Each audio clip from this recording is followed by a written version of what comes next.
Rebuilding Zion. Zechariah 1. As we commence to read Zechariah, we note that, just as with Haggai, definite dates are given for the messages that God gave through him, and the first verse reveals that his first message, Zechariah 1 verses 2 to 6, was uttered between Haggai's word of encouragement, in the early part of his second chapter, and the word of warning, recorded later in that chapter.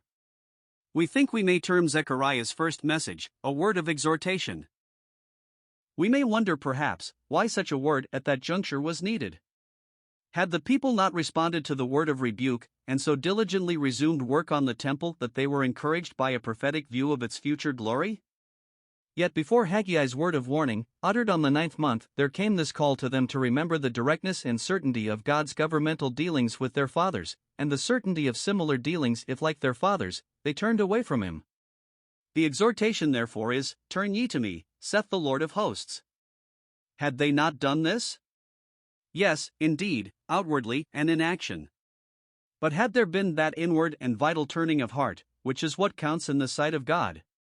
Their subsequent history, as revealed by the prophet Malachi, shows how little they were marked by this inward turning of heart to God.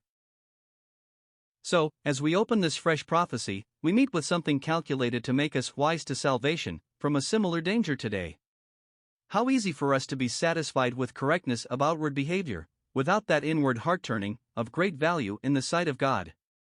Very possibly the uncleanness, which in his third message Haggai pointed out as marring the work of their hands, was connected with this matter.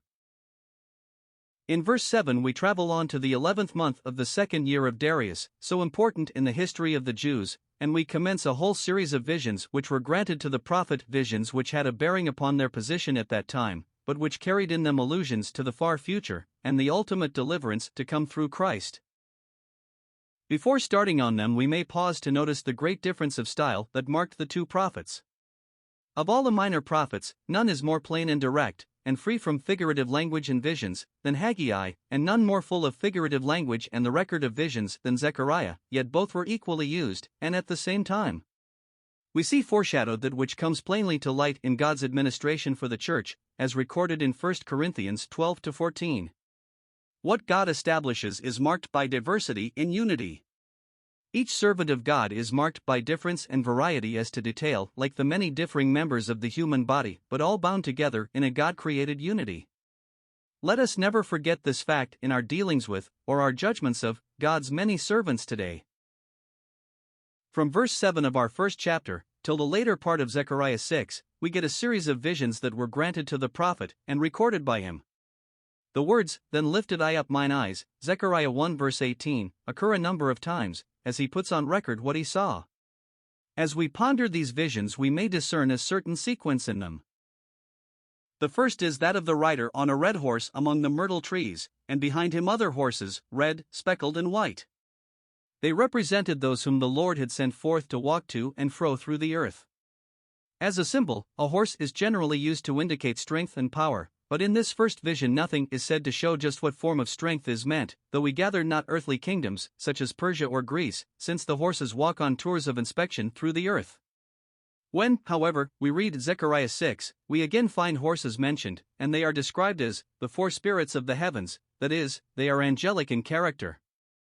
This, we believe, they are here, and their report is that though God's city and people were still in distress at the end of the 70 years, the nations under the Persian Empire were having a very quiet and restful time. This being so, the angel of the Lord gave Zechariah a clear message to the effect that he was sore displeased with the apparently prosperous nations, and was going indeed to return to Jerusalem in blessing.